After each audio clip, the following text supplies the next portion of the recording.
Hi guys, how you doing? Welcome to week 4. So, hey, we're almost halfway through the class. That's pretty intense. Um, so I just want to go through.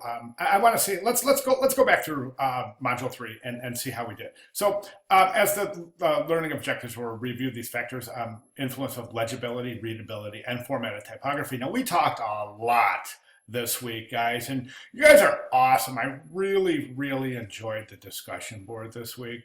I really did. I I thought it was great. The good and bad. And look, we've got. I mean, there's just and everybody's still posting, and this is great. And nobody missed a post, and this is just awesome. I like you guys. You guys are a good class, and you're keeping me on my toes, and hopefully I'm keeping you on your toes as well. So let's go back to where that was week 3. Okay, so we had the good and bad. That was great. And then we had this photo manipulation. Now, I haven't looked at this yet, but you guys know how I am. I mean, I'm right on top of grading. I'm pretty quick, so I shouldn't expect to be taking too long on that. I will, since we already had the discussion board, I'm going to grade this first, since it pertains directly to the final. And this one probably takes practice. And I'm sure everybody would agree they would rather see the results from this assignment than the discussion board so they can carry forward with their projects. Okay, so I want to look at then assignment 1 photo manipulation. Okay, so let's jump right over to week 4 then, all right? Because we have a lot to cover this week. So we have the module overview. Let me pop that open real quick. And we can look at this. And then so we have visual hierarchy and emphasis. And we started talking about this week, guys. Those of you who got this thing going, great job. I think we really talked about this quite a bit this week, actually. So great job. So we have color, bold, and italics, placement, and size.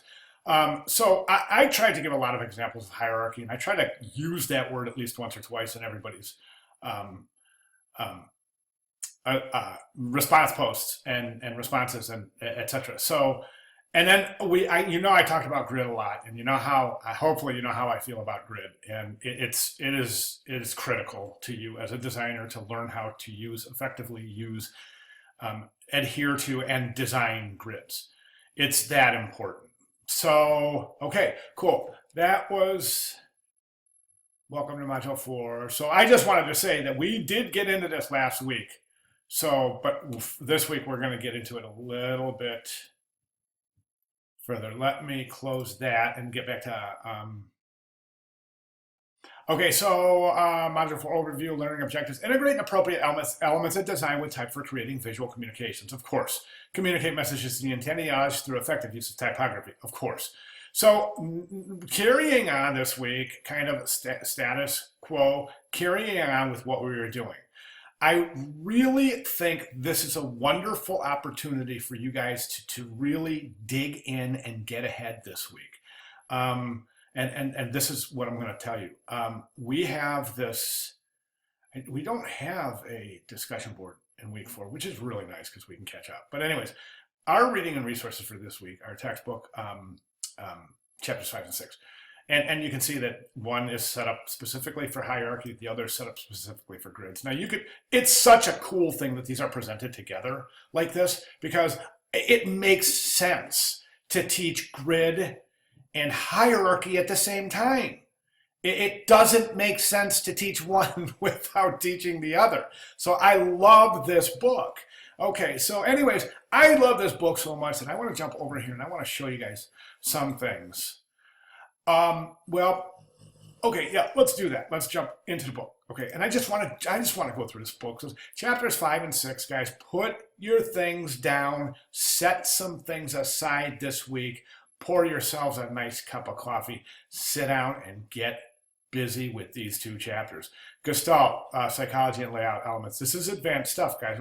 It's also some of the most important stuff you're ever going to read about graphic design is using Gestalt and understanding how Gestalt is used. Okay, so and there's a lot here because Gestalt is a very detailed psychological set of principles and theories that equates to everything from design to architecture and music.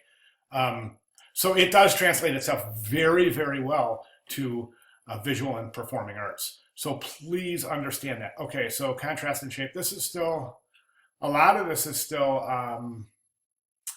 a hierarchy. Using reading gravity, this is really good to know for your, oh, look at this.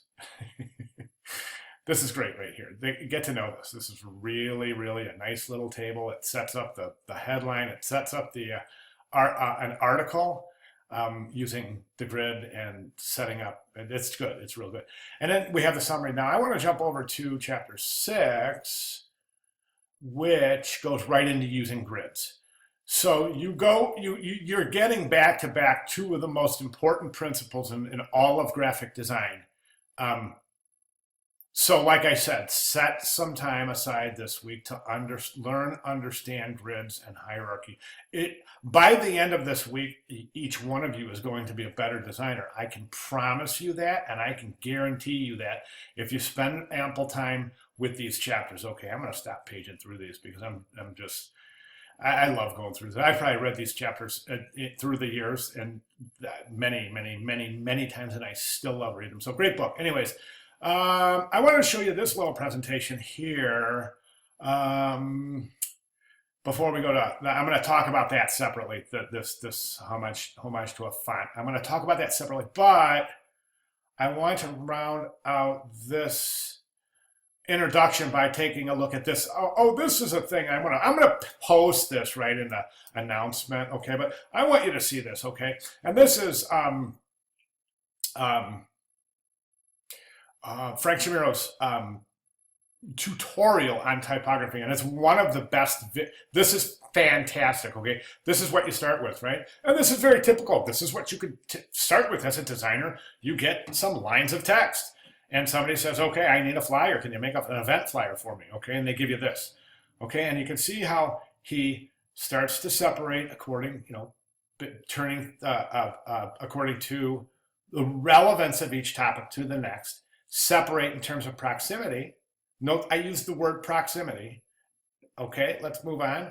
Okay, now starting to draw some visual hierarchy along with separation and proximity. Further amplifying the proximity, the space, the placement of different items. Okay, and now starting to really concentrate on visual hierarchy, and then taking that to this wonderful step. This step here, and is the difference between somebody putting something together and a designer. You see what I'm saying? I mean, a lot of people would stop right here and go, hey, I did pretty well. But, of course, this is gorgeous. So going from here to here, I think is something that a lot of design students are, wow, I wish I could see some steps in doing that. So that's why I love this little tutorial here, okay? So let's go back to, I just want to wrap this thing up, because that's all I have for 4. But I do want to talk about 4.1, and I'm going to do that in a separate video because there's some things we need to talk about in the rubrics. And for those of you who got confused and tied up in the rubrics, yes, there are some inconsistencies in the rubrics, and I'm sorry about that. I typically, like last week in our announcements, I don't know if you remember here. Let's go real quick. Last week in our announcements, I said. Right here, I said, I don't want to spend too much time looking for it, but I remember I described that there was a mistake in one of the rubrics and that you would have to use the correct citation. I mean, I'm sorry, the correct submission format. So anyways, that's all I have for this, and I will make a second video regarding that next step. Okay. All right. Thanks, guys. Thanks very much. Any questions on this, please get with me. Thank you very much.